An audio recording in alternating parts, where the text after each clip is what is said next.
Alone you have created a man. Now together we will create his mate. You mean...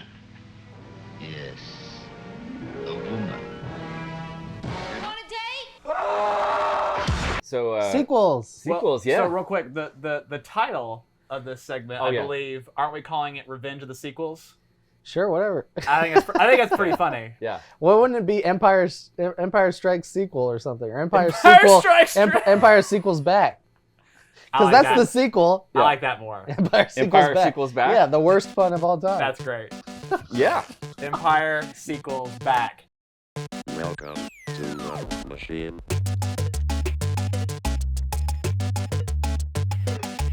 All right. Episode No, 1. you should call it Podcast 2. T-O-O? No, yeah, with a 2. No, like Sonic 2, you know? It's a shit sequel. You know, I read this actually the other day when it comes to sequels. There wasn't a movie with a number 2 on it until like the 50s, like or the What early movie 60s. was that? Now I can't remember. Of course you had to ask me. It's It's Godfather like 2 is the first 57. one I can think It's of. like Part 2, 57 or somewhere around there. But I can't remember what it was. Whoa. But yeah, it wasn't until that late till they actually used it. I'm actually surprised it happened that. I'm actually Yes, surprised it didn't that's why I happen saw early. that and I was like, whoa, okay. So I would have thought Rocky 2 or Godfather 2 would have been the first, or Jaws 2. Yeah. Yeah. You know, Well, they actually wrote stories back in the day. They didn't just continue a franchise Yeah. to death. 3. Yeah. And just like, what are we going to call it? Yeah. Who cares? Yeah. Dominion. The Yeah. same thing. Yeah. With yeah. a 2. Yeah. Well, yeah. I mean, this is it's our first sequel episode, and you're just talking about great number 2s, or It's our second Yeah. episode of the podcast. It only makes sense. it all makes Yeah, sense. it all Yeah, makes sense. it is. So I I'll, promise you know, it all makes sense. But Yeah. for future episodes, Yeah. we're not going to just do the number 2 in every sequel. This just happens to be episode 2. Yeah. So we'll do Yeah. the second It's all offering gonna- in a franchise. It's all gonna make sense somehow. We'll get through it together. You know. Don't freak out. There'll be a press release. You can yeah. read it. A Yeah. one-pager. Yeah, but me, like, you know, I'm definitely, like, you know, just by my age, I'm like an 80s horror kid because I lived through that, and so, you know, I grew up, you know, loving Jason, Freddy. You know, they were my Frankenstein, Wolfman, and Dracula when I was growing up. They were my real that I was going to see at the theater and getting into. And so I was a lot like maybe some other horror fans at that age who, you know, we had a lot to dive into, but we didn't really have a lot of time for the black and white classics and, you know, maybe the cornerstones of horror, you know, back then. I know there were a lot of kids that were probably into that, but I just wasn't at the time. And as I've gotten older, and I don't know if this has happened to other monster kids or horror fans, but as I've gotten older, I've really spent a lot of time looking back at the films that came before the classic, the Universal films, the silent era. I've really, you know, not only started really looking back quite a bit, but really falling in love with those movies in a way that I never thought that I would. To a point now to where I almost feel like I watch a lot more classic horror than I do the films that I grew up on. And I'm learning a lot more of those films now by watching like horror hosts like Svengoolie and stuff like that. It's about time that I get the show started, so I'd better get back to my coffin. You know, I watch that every week, and I'll end up watching an old film from the 30s or 40s that maybe I would never have sat through before. But now I'm really getting into them, and so this pick for me is, you know, kind of timely and feels kind of natural at this point where it might not before. But it's also very obvious in that Bride of Frankenstein is considered, you know, pretty universally, no pun intended, as one of the best films ever made, and in that sense, and also Definitely a very best sequel. Yeah, Oh, yeah. and also, you know, and to be a sequel would be unique for that time as well, probably. But yeah, I feel like Bride, how it elevated the Frankenstein story, what they did with it, and you know, it takes a lot of the power of James Whale's Frankenstein film, and kind of like, and a lot of this is going to go into how I feel about James Whale as a filmmaker and a storyteller, because I don't know if you guys have ever seen The Old Dark House. Oh, yeah. And Great of course, film. Frankenstein. But James Whale has just got this great sort of sinister kind of comedic vibe to his storytelling, you know, and Bride of Frankenstein. Sharp wit. Very sharp wit. Very funny, you know, even like, you know, in a modern way. Flamboyant, kind of like great flair. Wit. Yes. Yes. Just needle sharp, razor sharp. Yeah, absolutely. I mean, The Old Dark House is incredibly funny, but then very creepy at the same time. And but yeah. Anyways, yeah, I just think Bride from the very beginning comes out and establishes itself really well with that sort of prologue of Mary Shelley, you know, telling the tale of what she didn't tell originally with Frankenstein. Yeah. And then kind of going into the story. What and, a set piece too. Yeah. Oh my gosh. Yeah. So like I don't want to slow your roll, but the cinematography of those Universal horror movies, having that academic ratio of a taller image than we're used to seeing today. Most of the time it's all aspect ratios generally wider. That tall frame lended itself to these tall ass sets that were amazingly difficult to amazingly difficult to set design, amazingly difficult to light, especially back then with power and everything. But what amazing compositions they got, especially case in point, the opening of this movie in this, God, like so many window panes just to fill the space and like the lightning's crashing in, and it's just so spooky. And it just has an image that you wouldn't see in a modern movie simply because of the frame size is different, you know? Right. They would be ants if you tried to squeeze that into a wide frame. You know, they would be much smaller and you wouldn't see their actions, you know, in a wide shot. Yeah, yeah. But you get it all in this. It's great. Great point. Yeah.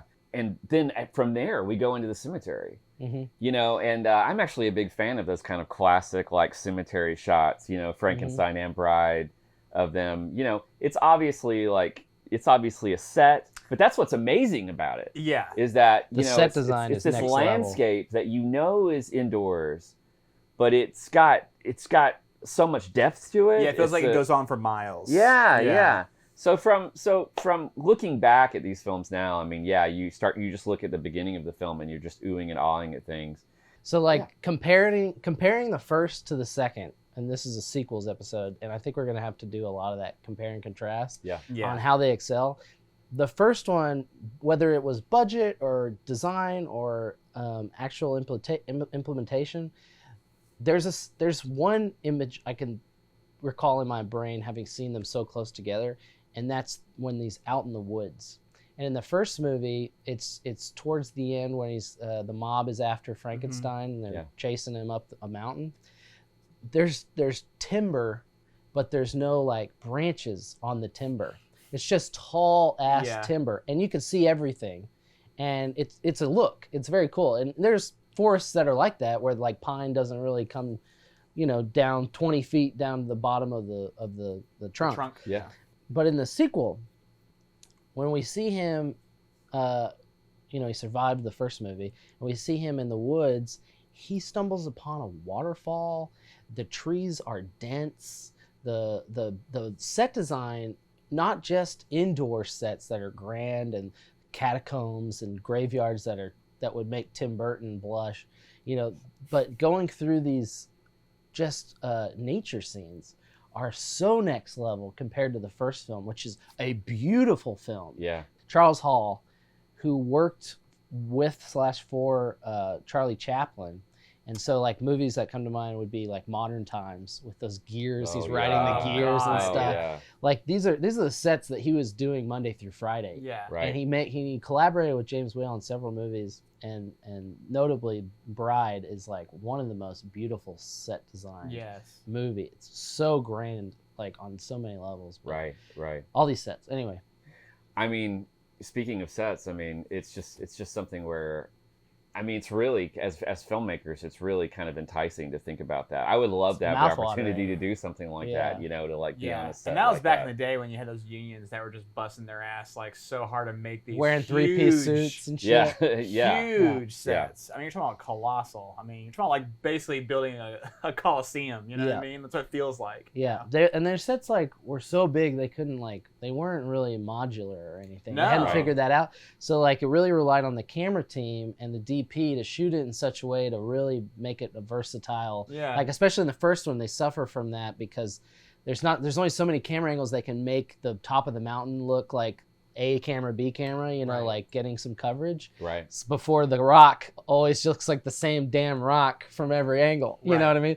Whereas the sequel, they really thought about that after watching the first one. Not like they hadn't known that, but that budget allowed them to really scale it up. Right. And really go Right. crazy. Yeah. James Whale took advantage of that budget all the way. Like even the interiors are like Absolutely. are like magnificent Amberson style interiors. You know, huge, crazy, filled out interiors, and they fill them with people. And you know, Baron Frankenstein, you know, meets his end, but his, you know, like. I think he's replaced sort of in character by the mayor, which is the burgomaster. Right. But the mayor of that town, like they fill it out with bodies, and it's like every shot is just full of life. Yeah. And like so much to look at. Right. You know, in just these mundane parts of the story. But that movie starts and it doesn't stop. So it's like it just keeps going and going. No, it is very tight. Yeah. Very Of exciting course, we have stuff. Karloff returning, and you know, and the decision for our talking monster, for him actually to emote. And I think this is a great story for that to happen, even though we know that Karloff originally was not happy with that idea that Frankenstein could speak. Good, good. And I think this is a great story for that to happen, even though we know that Karloff originally was not happy with that idea that Frankenstein could speak. But I believe in the original novel, though, he can speak. Yeah, right? he's quite That's right. smart. And he's actually That's intelligent. right. Yeah. Yeah. And this is a great part of that Frankenstein story where it's great to hear him and sort of feel his longing, his loneliness, you know. So Yeah. the speaking actually, I think it was a win. I think it Yeah. was a great decision. Maybe the on their first one part. might have been a misstep to differentiate from the novel. Mhm. Right. But right. James Whale, like he did so many other things that kind of made it more of a visceral visual experience, like the introduction of electricity in the first one. Like Yes. in the novel, yeah, in the yeah. novel, it's just like Yes. chemicals or something that kind of brings him to Yeah. Good life. point. Yeah. Yeah. Yeah. And so having all the levers and the I mad totally forgot scientist about that. vibe, Yeah. Yeah. and then them like double down with the DP and double downing in the second one, like with all the contraptions that all lit up and stuff as it goes up, and all that was just like everyone was at the top of their game. Absolutely, like, making yeah. these visuals, Yeah. Incredible. making it you know, it was already an incredible novel, but taking it and, you know, driving up the pace, driving up the excitement, driving up the visuals to create this ball of entertainment. Yeah. You know, that people just adored. Yeah, it's How amazing. many years did Bride come out after the original Frankenstein? I believe it was 2. God. And we can edit this out if I'm wrong about that. Yeah. But yeah, I It's- think it I might know- have been. I think it I- might have been 33. I feel like it might have been longer, only because Whale didn't want to do the sequel. Okay. And he had to be Yeah, we like might pushed double in- check might, that and might then have had to edit get this out. enticed a Yeah. little bit. So yeah. so Bride came out in 35.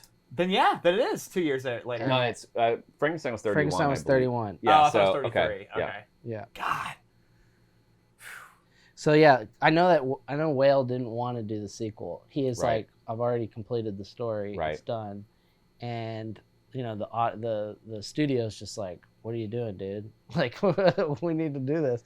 Yeah. And eventually he got talked into it. I can't remember how that went down, but what an interesting dude, like James Whale. Like, Oh, he came from fascinating guy. theater. Yeah. Came from theater, developed his craft there. Right. And so that surreal art, the kind of artifice Right. that theater has and lighting that theater has, he brought that with him, and those are vibes. Those are Yes. just like Yes. accidents. And like he brought all that style and Yeah. into the cinema space. And with the monster and them figuring out how to photograph this monster well, I know that they actually struggled photographing the second iteration because there was something about the color of his makeup that was had like blue in it, and he was lighting with like blue and tungsten, like he was lighting with gels. At first with testing, was struggling with lighting Frankenstein because the blue tint in his makeup would react to the blue tint on his gels, and would basically white out, and he would basically overexpose, and he would be white as a sheet, look like a ghost. Wow. Take a lot of detail out. So Yeah. they talked to the makeup artist, who is an insane person. We'll get into that, and like said, can you add red into the makeup so that we can have them in the same scene as other people and get a flesh tone that'll expose. So yeah, if you were on set at first, Frankenstein would have been blue on set, and then a few days later after the test, he would have been kind of orange, kind of blue, or kind of opposite of that, so that they could light him and it would expose properly. But yeah, the makeup artist. Yeah. So let's talk about Jack Pierce. Yeah. So as far as I know, and correct me if I'm wrong, Jack Pierce had his space. He had a chair. And when people came into his domain, you don't talk. You have nothing but respect for what I'm doing. And while you're here, I control what's happening. You're not speak unless spoken to, yada, yada, yada. Yeah. He was like so hyper controlling. Yes. And Yeah. like would get someone fired if they did not click. Yeah. Well, and Jack Pierce is obviously a legendary makeup artist. And our great makeup artists of the 70s and 80s, like Rick Baker, obviously, bowed down to to Jack Pierce and with so much respect, and rightfully so. But yeah, there are stories that I've read and heard about Jack Pierce that make me wonder like what he was like as a personality. I know apparently that Karloff seemed to get along with him. In fact, Karloff in other films might have expressed disappointment with that makeup artist and wishing that Pierce would be on set. They were two immigrants, right? Like they maybe connected on that level. Maybe? Oh yeah, absolutely, especially back then. Yeah. But at the same time, Karloff, hated the Frankenstein makeup, the hours it took, especially that back then. And this is the interesting thing that I learned about Karloff after reading his biography, was he being like really one of the founding fathers of the Screen Actors Guild, and really being a part of that initial group that got together privately to kind of figure out how to do something. Because how to fight for their rights. Here's a perfect example. Like, this is amazing, is that he would come in obviously hours and hours earlier to get the makeup on, right, and then spend hours, and he was not paid for those hours because it was not considered working hours. Acting. Yeah. So just something like that was unheard of today. Yeah. But going back to Jack Pierce, there are stories about him. For instance, his battles with Lon Chaney Jr. I know that they didn't like each other, and there were I forget the actor's name, but on Werewolf of London, that makeup was supposed to be the Wolfman style makeup that we see in the Wolfman, but instead the makeup that you see in Werewolf in London is a much more toned back, kind of a peaked brow of hair than bangs. And there was a battle between Pierce and that actor about that makeup that really kind of poisoned things a little bit. So for what it's worth, I know that Pierce at least had a lot of battles with different personalities, and I don't know which way, but sometimes it sounds like he was sort of a general character, type. Definitely. Yeah, I know he didn't get along with Eliza, the bride. And she's the one who kind of characterizes Pierce, if you watch any behind the scenes stuff for this movie, it's her kind of characterization of him as being kind of like, I was afraid for my life the whole time I was getting makeup, and I'm glad I was only on set for like 3 days getting her hair done and stuff. But yeah, he spent like 6 hours on her scar, which is barely visible, but it truly is visible in like one angle for sure. Yeah. But she's mostly in a wide, and that's was her argument. And was he responsible for the hair as well, like her hairstyle and everything? Oh, I think he was back then. I think he would have been. combine. That would have been all together. Yeah. And that hair was amazing. That was mostly her hair. Yeah. And then a wireframe kind of holding that kind of white wispy piece. But yeah, what an iconic design. Oh gosh, yeah. And of course she plays Mary Shelley at the beginning. Yeah. And then plays the monster who in the credits is a question mark. I love that. They do that in the first one. The way Karloff was. Yeah. One crazy thing about the original Frankenstein and where we came from there to Bride is that not only was Karloff's name a question mark in the credits, but he was not invited to the premiere of Frankenstein. which is amazing. But by the time we get to Bride, Karloff has earned quite a bit more status. And they do the double credits where they're like, a good cast is worth repeating. Yeah. And Eliza's in there for her part as Mary Shelley, but she's not in there as the mate twice. No, the bride. It's still a question mark. Yeah. Well, I think it's the funny. monster's mate or The whatever. monster's mate. Yeah. That was the original title. Yeah, right. Going back to James Well and sort of the storytelling angle for a second, I mean, and what's funny is when I think about these scenes, I automatically think of Young Frankenstein, just because Young Frankenstein I actually saw these scenes first in Young Frankenstein. I saw Young Frankenstein before I saw Bride. Same. But what a great scene that is in Young Frankenstein when Frankenstein meets Gene Hackman as the blind. But lights his thumb on fire. Yeah, but that scene it's the most beautiful scene in the movie. It's an amazing scene in Bride, yeah. And talk about a scene that could have been mishandled by anybody but James Whale. That's a great point. Yeah. He understood what these characters meant and what they meant for each other, and how they could connect on a human level and experience each other's loneliness and vulnerability, and like have like a true moment of peace with each other, where they're both in this.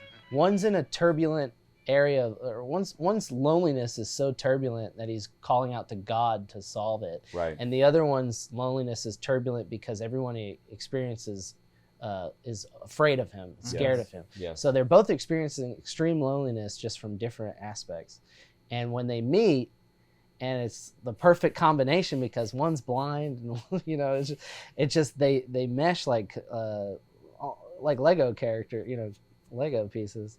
But it's such a beautiful little story that works so well when it's adapted in Young Frankenstein, it works even better. And then there's a lot of religious symbolism in that scene as well. And that scene where our blind man prays over Frankenstein, and Frankenstein actually cries.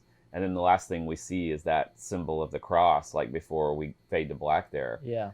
There's a lot going on there, and I suspect that Whale was trying to say something there as well. Speaking of religious stuff, apparently, so like the ratings board at that time reviewed the scripts, and they didn't exactly review the movie. And so they went through the script, and they're like, you can make this movie or you can't, until you take all this stuff out. And so in the script, at one point, Frankenstein literally topples a crucifix in the graveyard, a giant crucifix, like man-sized Jesus on a cross. Right. He topples it, and there's a religious implication there. That's James Whale's doing a motif here, and then that's in the script, but the critic or the ratings board was like, that's blasphemous. No, we can't have that at all. Yeah. So they still built it because they were already like building sets and stuff, and so that giant crucifix is built in the background. That's right. But instead, he has James, like, as a fuck you to the ratings board, he has him knock over a giant statue of a bishop, which is even bigger fuck you That's right. to the church. And but the bishop wasn't in the script, and so he got away with it and fucking knocks it over in the. And there's a lot going on cemetery. there because he'd already dealt with that before. Because in Frankenstein, Dr. Frankenstein has a line when he's bringing the monster to life, where he. At the end of the line is, "Now I know what it feels like to be God." He kind of screams that out. Blasphemous. That line was cut. Yeah. And then I don't know when it was added in, but in the Blu-ray and the releases it has been added back in the original shot, the original scene. Yeah. In Bride, they do the same thing with. There's another line that they cut, or no, they rewrote because they didn't approve the script. And you can see James's wit coming in, still getting what the vibe of. It says something. It's like Dr. Pretorius is like, he says, he's like, oh, if you believe this or that or your Bible stories, and he says it with such disdain that it gets the point across without saying, I can't remember what the blasphemous line was, But he ended up rewriting the script, and it ended up being more effective for his initial. Yeah, and that actor is so amazing. He's in the old Dark House. He followed him from theater. So James Whale brought Ernest Thesiger, who plays Dr. Pateris, amazing role. Amazing. And he brought Clive. Am I getting his name right? Clive. I want to say Clive Owen. Yeah, Colin Clive. Clive. Yeah. He brings those guys both from theater with him. Right. And Colin, like, what a tragedy. Like, yes. He was actually very unhealthy during the shooting of Bride, I believe. Yeah, too. anxiety's a bitch. Apparently he like I think he had maybe he had some alcoholism to kind of like self-medicate his anxiety. And is it right? He had stage fright. And it carried it into a cinema too. You never tell by watching the movie. No, you can't. Yeah. But maybe because he was drunk. But you can't tell he's drunk either. Yeah. You know, if he was drunk. Work. Where's Elizabeth? Have you brought her? She wait. I wait. I'm exhausted. I must get sleep. Work. Finish. Then sleep. But yeah, he self-medicated, and then he kind of, as a result, he ended up taking his own life. And not very long after the movie, right? I mean, he was 37. It's only maybe a few years after the film he passed away. Yeah, yeah. Even James Whale, they both kind of ended horribly too. Yeah. James Whale took his life. And speaking of, and I know that we may be talking a little Clive Barker later. Has anyone seen Gods and Monsters, the movie that is based from the on 90s? James Whale, which is actually Clive Barker's a producer on that film. Yeah. I know Clive Barker's a huge fan of. Yeah, Bride. and there are some parallels there a little bit, you know, but just going into that, I call it the resurrections. I mean, just the creation, scene, I guess, is for the bride, and just the thumping of the machinery and the heartbeat, like trying to get the heartbeat right, dude. I mean, it's that scene is, when you're watching it now, you feel like you're watching history. You feel like you're watching something legendary. A big part of that is the manipulation from the score. Waxman composed these amazing motifs for every single character in the movie that would influence every movie from then on out, on how to thematically change and shift for when someone has a cue that show up. Like Frankenstein's monster has a cue, and like that, is similar to his grunt or something. It's like, it's a boom.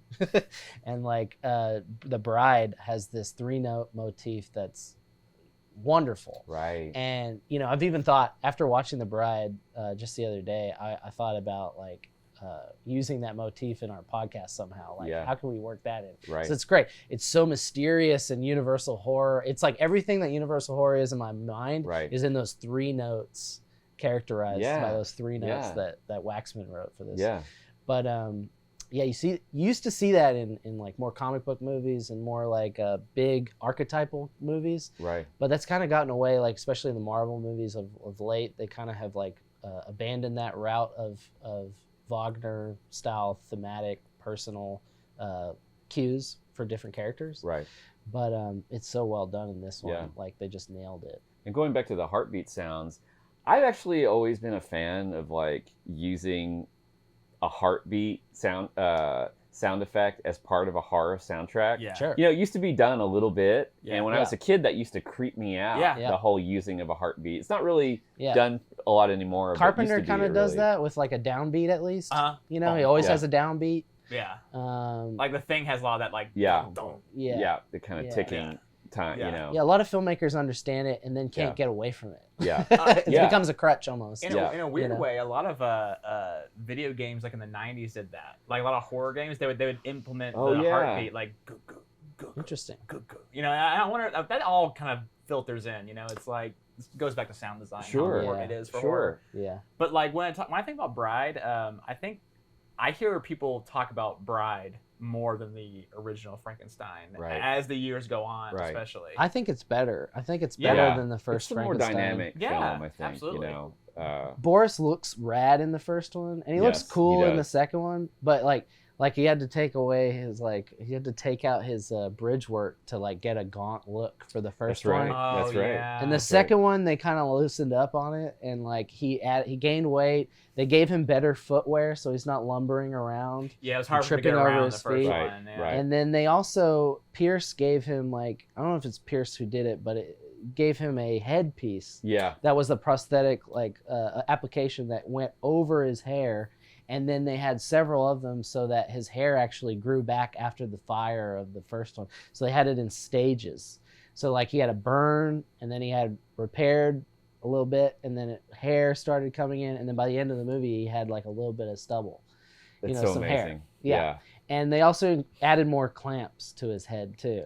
So like he had like staples and clamps. staple things. He only had one clamp in the first one, Yeah. which Rick Baker points out in the special features, which is great. He only had one. Huh? He only had one, and Rick's like, "What the fuck? He only has one clamp." Like I was shocked. I went back and watched it, and then the second one, he's got all the clamps and all the staples that everybody always reproduces or makes posters of.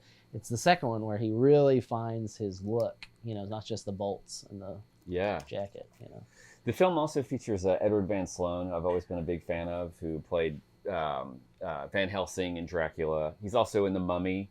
In all three of these movies, he plays sort of the wise Van Helsing style character who is aware of the evil that's happening.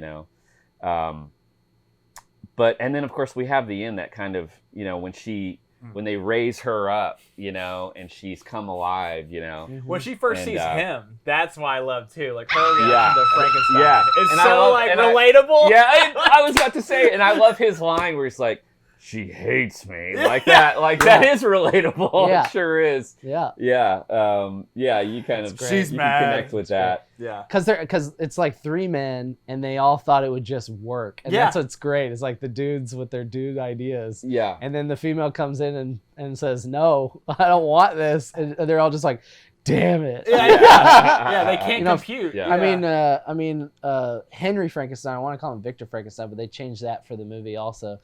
But he's now the Baron. Let me ask that. Why did they change it? Because I don't know. So Victor was too European or whatever for a leading man's name. God forbid. Yeah. So they changed it to Henry. And with a then, name like Frankenstein. Yeah, and his dad was the Baron in the first one. That's right. I can't remember if his dad dies by the hands of the monster, but anyway, in the second one he becomes Baron, and he's Baron Henry. Baron, I don't know. He doesn't have a Vaughn either. But Henry Frankenstein, something I noticed was this thing called a leaning board. Have you ever heard of this thing behind the scenes? Okay, so like, I don't know. We all watch behind the scenes. We all listen to commentaries. We all like absorb this shit all the time. But this is something I hadn't seen before.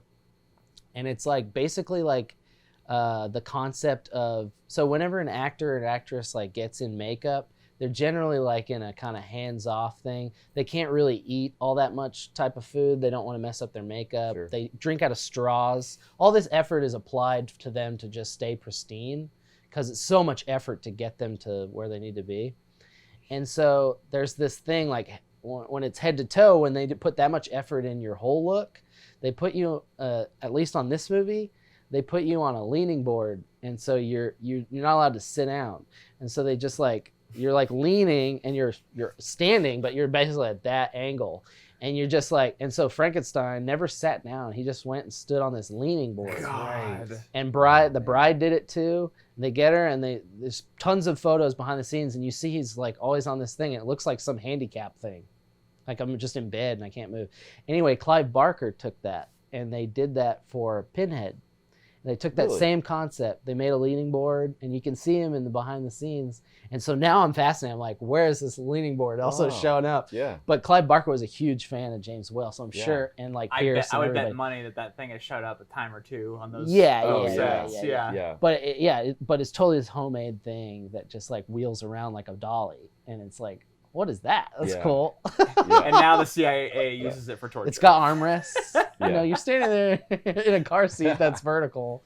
You know, it's kind of a wild thing. Yeah, it's a beautiful film. It's a beautiful film to listen to.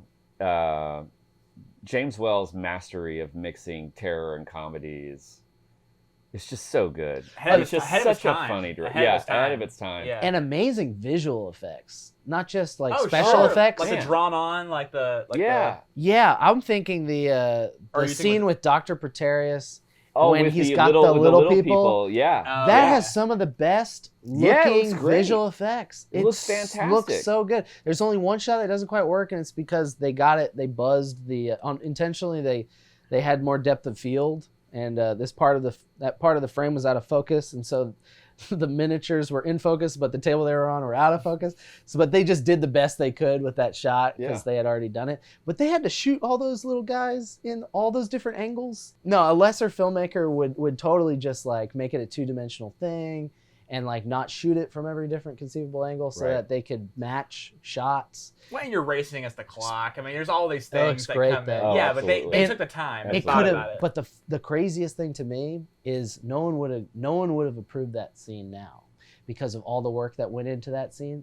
For one shot. Yeah. And that scene is so secondary to the rest of the film. It would have been a deleted scene in most movies. Right. And they put so much goddamn effort in it for the comedic value. They're like, no, this adds a level of brevity.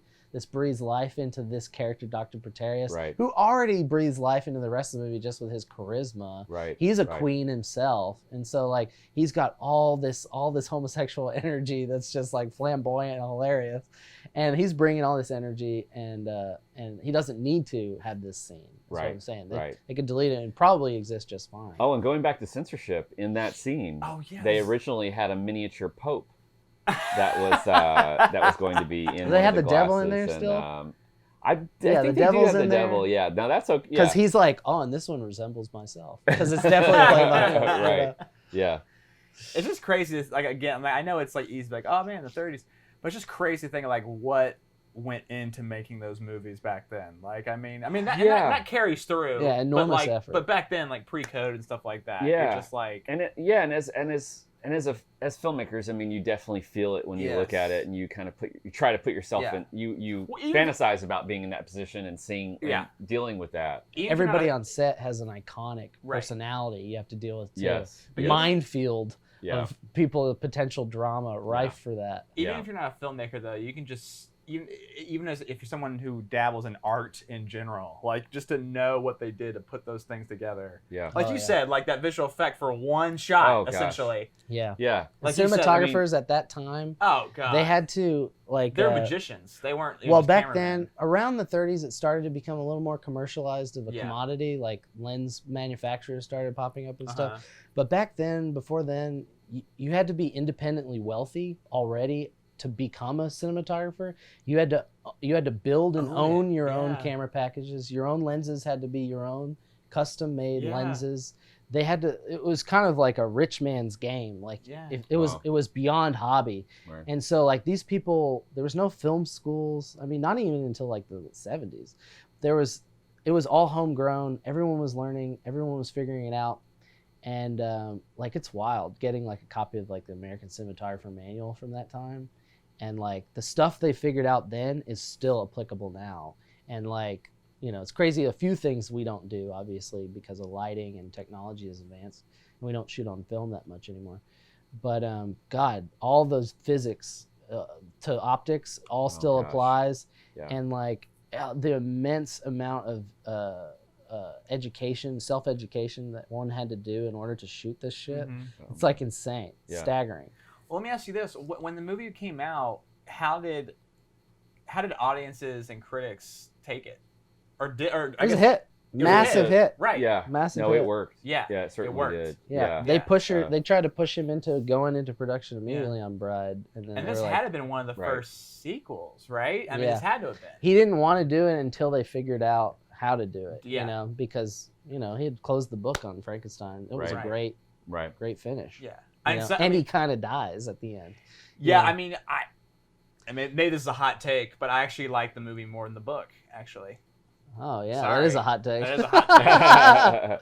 And of course, at the end, when they blast the whole movie away, they pull a lever. It's a lever. Yes. And he's like, like, don't pull that lever. And it's like... Yeah, that gives Frankenstein, that gives actual Frankenstein a way out. Yeah. You know, it's like, because his wife shows up. Right. And then the monster's like, all right, you get out of here because you're the only really innocent party this time. You fucked up on me, but you're not going to fuck... You didn't want to do this for the bride. Right. So he gives him an out, and then he blows them up.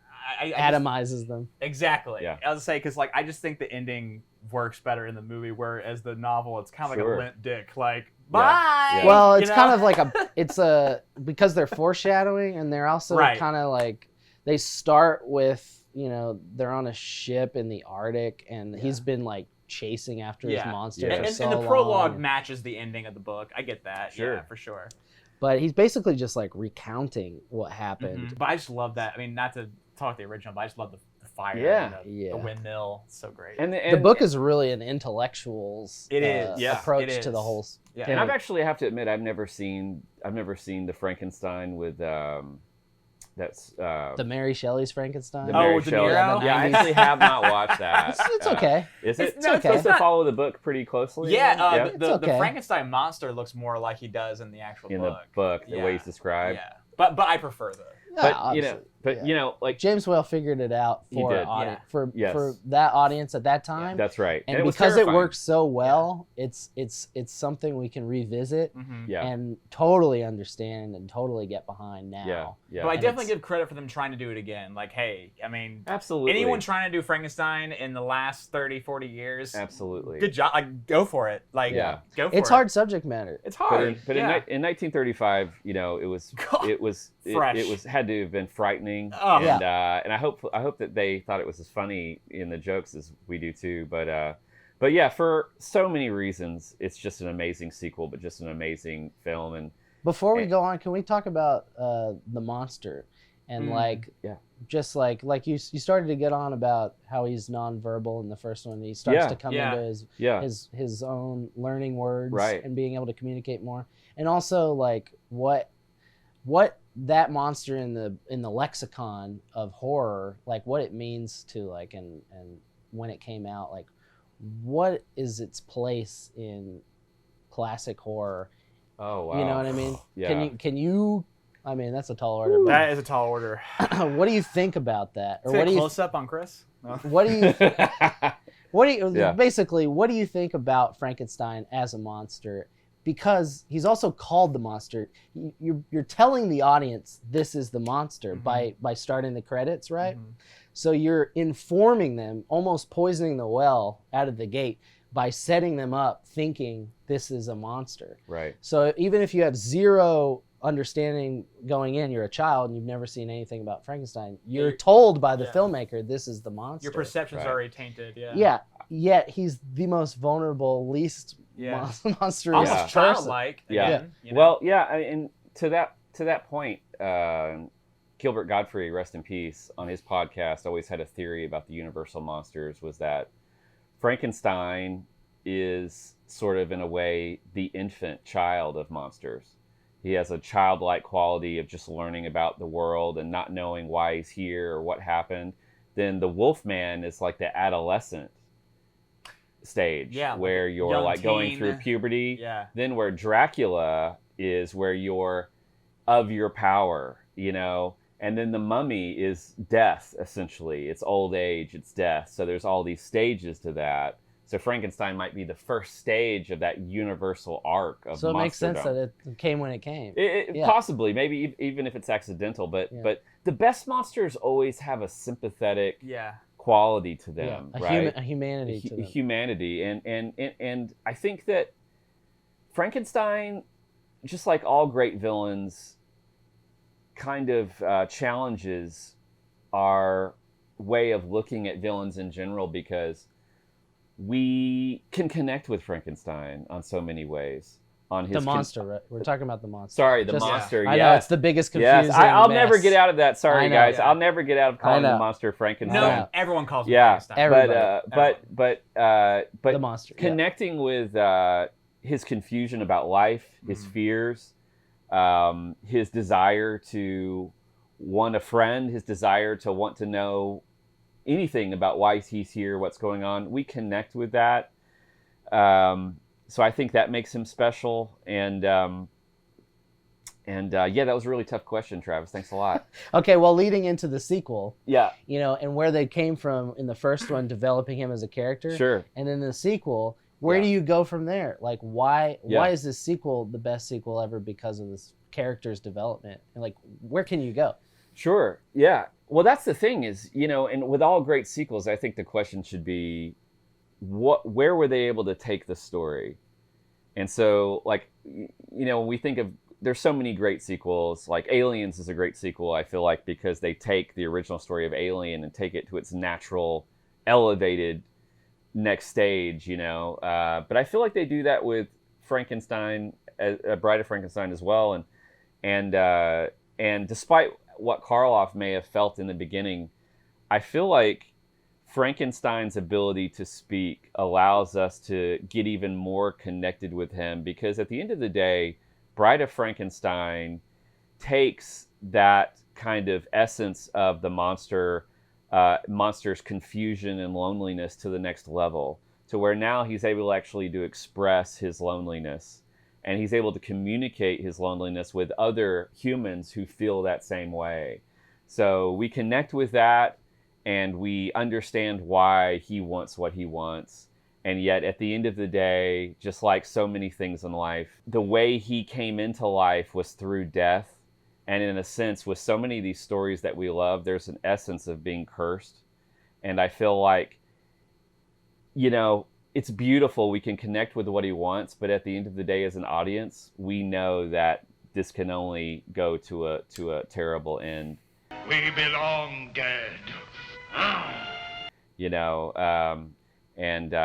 But I think it's such a wonderful story, though, that we can't help but keep writing it out, even though we know that that's the case. It's a true tragedy, It's a true tragedy. You know what the real tragedy is? The bride only being on screen for like 4 fucking minutes. Yeah. Yeah. And I forget that sometimes. The whole movie you're waiting for her. Yeah. Yeah, the whole movie. absolutely. Yeah. And she's just like, I'm here. Yeah. Existence! Yeah. Just like how we're born. That's how we're born. Yeah, exactly. Yeah. There's a lot of truth to that. But, and I know that, there's a ton of horror fans out there that are obviously love Universal horror and don't need to be told anything about the Bride of Frankenstein. But for any horror fans out there who, maybe hasn't ventured back to that time period of filmmaking, or new horror fans who maybe have only been watching, because I know a lot of horror fans who maybe just predominantly watch 80s horror or maybe even 90s horror, but I really just I just would like to say that give it a chance, because they're better than you think. They're better than you think, Yeah. and when you go back to something like Bride, you'll be surprised at how beautiful a film it is. You'll be surprised at how funny it is, how it resonates. But when you get to the creation scene at the end, I think that you'll be pleasantly surprised at how you feel like, wow, this is the beginning of what created what I love in life. Yeah.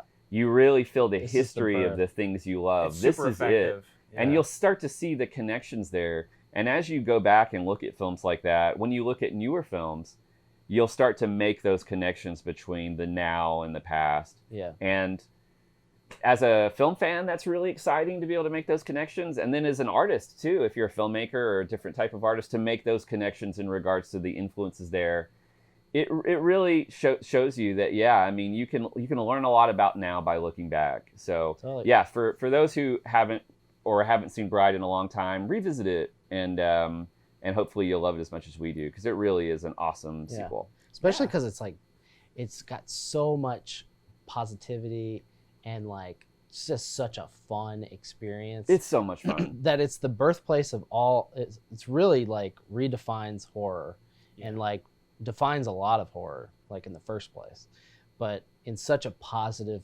fun way. Yeah. That you're just no wonder horror fans are the best group of people on earth. Yeah. Because it was birthed out of such a happy place. Yeah. It comes from this really well-defined, amazing place in history that we can all look back on and smile at, and revisit and have a great time every single time. Well said. Yeah. I do think it a shame, Mary, to end your story quite so suddenly. That wasn't the end at all. Would you like to hear what happened after that? I feel like telling it. It's a perfect night for mystery and horror. The air itself is filled with monsters.